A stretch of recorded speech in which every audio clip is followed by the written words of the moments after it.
Good evening ladies and gentleman. Laws of nature में आपका स्वागत है। लॉज ऑफ नेचर की क्रिएशन में आज हम दो लाइन से अपने कलाम का आगाज़ करते हैं, शुरुआत करते हैं।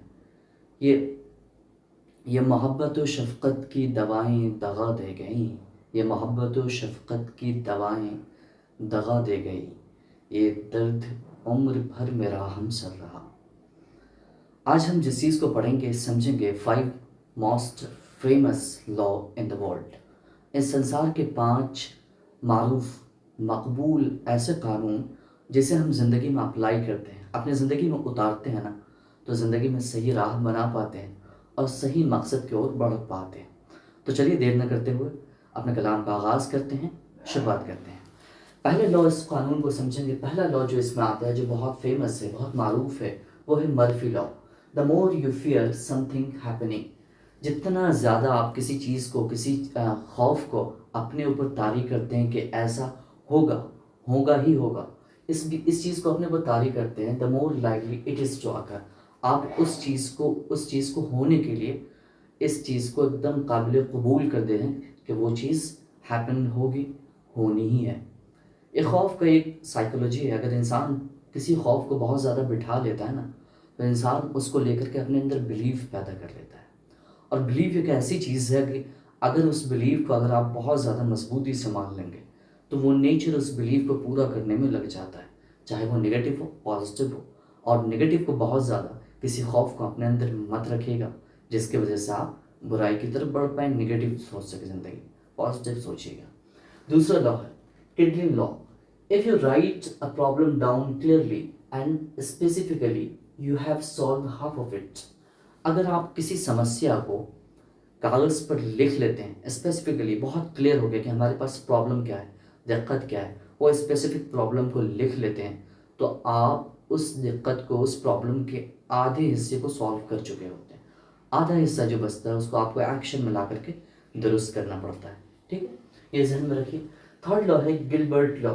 When you take on a task, ठीक है, जब आप कोई भी टास्क या तो आप लेते हैं या आपको दिया जाता है, finding the best ways to achieve the desire result is always your responsibility. ठीक है, उस चीज़ का, ठीक है, finding to achieve the desire result, आपको एक डिजायर रिजल्ट जो आप एम्बिशन में रखते हैं, अपने पैशन में रखते हैं कि मुझे ये रिजल्ट लाना है, इस टास्क को अगर आपको सौंपा गया है या आप किसी टास्क को आपने लिया है, तो उस टास्क को इतना 100% इतनी ईमानदारी से कीजिए, आप इतना रिस्पॉन्सिबल होकर के कीजिए कि वो काम दुनिया का बेहतरीन काम बन जाए, इतनी रिस्पॉन्सिबिलिटी से उसको निभाइए। ठीक है, विल्सन लॉ क्या कहता है?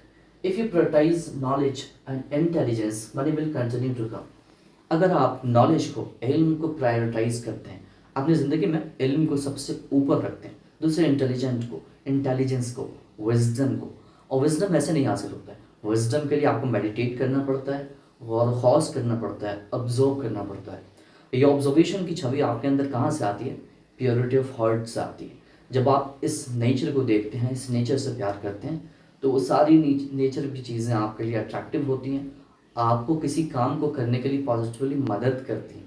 तो मेडिटेशन का ये फ़ायदा है। ठीक है, तो अपने ज़िंदगी में मनी के फ्लो को बढ़ाना है या फिर इकोनॉमिक्स को अच्छा करना है, बेहतर करना है हमने, तो अपनी ज़िंदगी में सबसे पहले जो प्रायोरिटी देनी है, नॉलेज को देनी है, विजडम, बुद्धिमत्ता को देनी है, जहानत को देनी है। ठीक है, पांचवी चीज़ है, क्या है? Falkland law. ठीक है, if you don't have to make a decision about something then don't decide. अगर आप किसी डिसीजन को कर रहे हैं ना, और उस डिसीजन से उस कम्युनिटी में या फिर लोगों में उससे फ़र्क नहीं पड़ने वाला है, तो डिसीजन लेके कोई फ़ायदा नहीं। ठीक है, आपको जो डिसीजन करना है पहले खुद के लिए लेना है, खुद में बदलाव लाना है। खुद के अंदर बदलाव आ गया ना, फिर आप थोड़ी सी जो प्रैक्टिकल चीज़ें करेंगे उससे खुद बदल जाएंगी चीज़ें। तो सबसे पहले अगर शुरुआत करनी है बदलने की, तो खुद से कीजिएगा, छोटी छोटी आदतों को बदलिएगा, अपनी ज़िंदगी को बेहतर और बेहतर करने की ओर बढ़िएगा। ये 5 चीज़ें थी, इस 5 लॉ को अपनी ज़िंदगी में उतारिए और अपनी ज़िंदगी को बेहतर और खुशनुमा बनाइए। शुक्रिया।